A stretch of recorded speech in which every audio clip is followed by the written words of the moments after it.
All right, what is up, YouTube? So today, which is really funny, is that Snapchat was able to just about tank. I think it's down over 20% on horrible earnings. It was able to lose about $2 billion.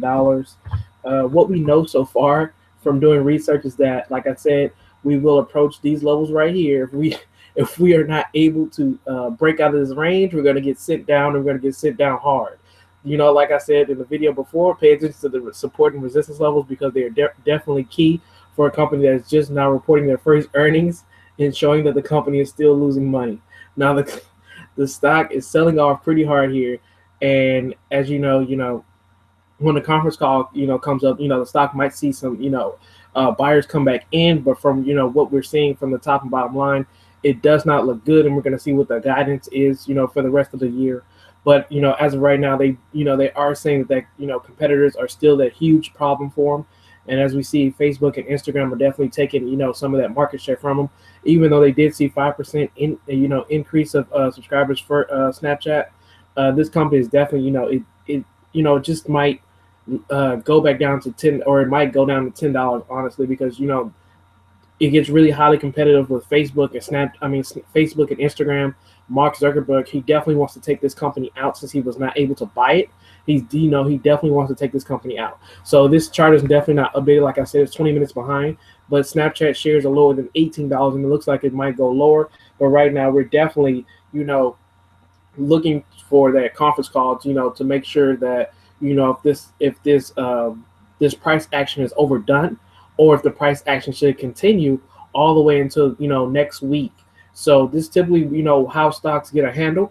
They look for a full year guidance. If they cannot give a full year guidance, this stock will continue to sell off. So like I said, guys, I showed you in my video earlier that if Snapchat does not break or produce good results, we're not going to break out of this range, and we're going to get sent back down. So it's typically what we see here. Let's see if we are able to find it. So we're able to touch lows about 17.5 right now. We see the stock is heavily oversold, but I definitely want to touch it because people are not looking to buy this company just yet, because you have a $2.2 billion first quarter loss, and that's definitely very alarming. Like we did with our research, we wanted to make sure that we're researching the company before we actually buy shares. And that makes a huge amount of difference. I know some people were trying to be on the risky side, try to buy shares right up in here in this area, but as you see, probably short interest might be super high for this stock as well. So like I said, do your research, and the money will come to you. But for right now, if you were invested into Snapchat, you might as well just take take that loss, because I don't think this company is definitely going to rebound, since you have those high competitors of Facebook and Instagram. And like I said, Mark Zuckerberg, he wants to do everything in his power to take out Snapchat, and I'm pretty sure you're going to see more declining numbers such as this. I know that $2.2 billion loss is definitely high, but for right now, this stock is definitely selling off pretty hard. So definitely be aware of companies that you are in and you haven't done any type of research with, because we did do research on this company. I know, the hype was Snapchat is definitely a good company, but you need to get in for the long term. You see Snapchat come, it definitely came out still losing money. Even when it was a private company, I would say even when it became public, it started to lose even more money. So I think this might be the biggest loss the company has ever taken so far. And right now, I would say people are looking at this story just like Twitter and Facebook, but we have to remember, Facebook has definitely grown stronger. Twitter is definitely, very stagnant, and I think it's trading below IPO price. So Snapchat is definitely not, it's definitely not the next Facebook, and it's definitely not the next Twitter. So do not compare it to any of those companies. We see that, it's still not able to make any money just yet. I think that's been, ever since the company has existed. It's become very expensive to keep those users on the platform, even though they are increasing.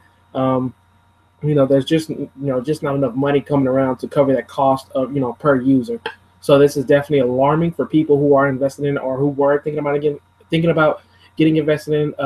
You definitely want to listen to that conference call and understand what the CEO is definitely saying, and what his what his layout is for the rest of the years, or for the full year of 2017. So like I said, this is not a Facebook, this is not a Twitter, this is not none of those stories. So please do not compare it to those. I know, Twitter and Facebook, they all went down. LinkedIn went down on their first report, but Snapchat is definitely a whole nother company. Like I said, those competitors are giving Snapchat a huge problem. So this is why you see this huge loss, because you have those competitors trying to take this company out. So it's definitely new to the street, and people were looking for growth, and Snapchat was not able to deliver growth. They were able to deliver a $2.2 billion loss. So anytime you do see those numbers, that does call for investors to run for the hills and definitely sell their shares. But for right now, Snapchat is definitely not a company that I want to touch. Like I said, I will not invest in this company. We have to see a full year of earnings to understand where this company stands. Like I always tell you guys, we must do research before we actually invest in the company. And we just see exactly what I told you guys. Snapchat is just about way below, or somewhere around IPO price. IPO price was about $17, and now it looks to come down there. And I'm pretty sure some of those investors who had their money locked up in a 9-day period are probably mad right now. So that's all I have for you guys. Take care.